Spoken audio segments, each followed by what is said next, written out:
Guys, അപ്പോൾ നമ്മളിപ്പോൾ ഒരു നഴ്സറിയിലാണ് ഉള്ളത്. നോക്കിയത് എനിക്ക് എന്നെ ഭയങ്കരമായിട്ട് അട്രാക്ട് ചെയ്തത് ഈ ഫ്ലവേഴ്സാണ് അല്ലേ. നമ്മുടെ വീടിൻ്റെയൊക്കെ എന്താ പറയുക, വീടുകളിലേക്കൊക്കെ ഇത് നട്ട് വളർത്തി കഴിഞ്ഞാൽ അടിപൊളിയായിരിക്കും അല്ലേ നമ്മളെ. അതെ, നമ്മുടെ വീട്ടിലുണ്ട് ഇതേപോലത്തെ വേറൊരു ടൈപ്പ് ഫ്ലവറാണ്. നമ്മൾ കോളാമ്പി പൂ എന്നൊക്കെ പറയും. ഇങ്ങോട്ട് വാ. അടിപൊളി നിറച്ചിങ്ങനെ തുണിക്കാൻ നല്ല രസമായിരിക്കും അല്ലേ അമ്മ. അതെ, നിറച്ച് പൂക്കളുണ്ട്. അതാണ് ഭയങ്കരമായിട്ട് നമ്മളെ അട്രാക്ട് ചെയ്യുന്നത്. ഒരുപാട് നോക്ക് വേറൊരു ടൈപ്പ് റെഡ് കളറുള്ള ഫ്ലവർ. ഇത് നല്ല രസമാണ്. നമുക്കൊക്കെ ഈ തൈകൾ വാങ്ങി നമ്മുടെ വീട്ടിലൊക്കെ വെക്കണം എന്ന് ഞാൻ ചിന്തിക്കുന്നുണ്ട് കേട്ടോ. ചിന്തിക്കുന്നുള്ളൂ കേട്ടോ, ചെയ്യുന്നില്ലേ. നിന്റെ മാത്രമേ ഉള്ളൂ.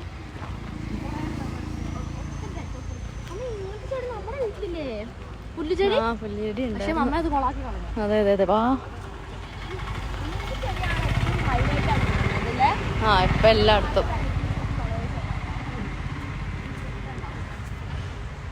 കലാചാരത്തിൽ വന്നിട്ട് നമ്മൾ ഫുഡ് കഴിക്കാൻ വേണ്ടി കയറിയ സ്ഥലത്ത് ഇത് തൊട്ടടുത്താണ്. ശരിക്കും പറഞ്ഞാൽ നഴ്സറിൻ്റെ നടുക്കാണ് ഈ ഒരു ഹോട്ടൽ വന്നിട്ടുണ്ടായിരുന്നത് അല്ലേ മമ്മേ. അതെ. അപ്പം നമ്മുടെ ഇന്ന് നമ്മൾ ചെയ്യാൻ പോകുന്നത് ഫസ്റ്റ് നമ്മൾ വാഗേരി എന്ന് പറഞ്ഞ സ്ഥലത്താണ് കേട്ടോ. പിന്നെ അത് കഴിഞ്ഞപാടെ നമ്മൾ CC എന്ന് പറഞ്ഞ സ്ഥലത്ത്, പിന്നെ നമ്മൾ ചൂതുപാറ എന്ന് പറഞ്ഞ സ്ഥലത്ത്, പിന്നെ മീനങ്ങാടി സമാപനമാണ് അല്ലേ. അപ്പം ഇതങ്ങനെയൊക്കെയാണ് പ്ലാന്. അപ്പം എന്തെങ്കിലും സാങ്കേതിക തടസ്സം കാരണം മാറും എന്നൊന്നും നമുക്ക് അറിയത്തില്ല അല്ലേ. അപ്പം എന്തായാലും എനിക്ക് എന്നെ കൂടുതലായിട്ട് അട്രാക്ട് ചെയ്തതെന്ന് പറഞ്ഞിട്ടുണ്ടെങ്കിൽ ആ മഞ്ഞ ഫ്ലവർ തന്നെയാണ്.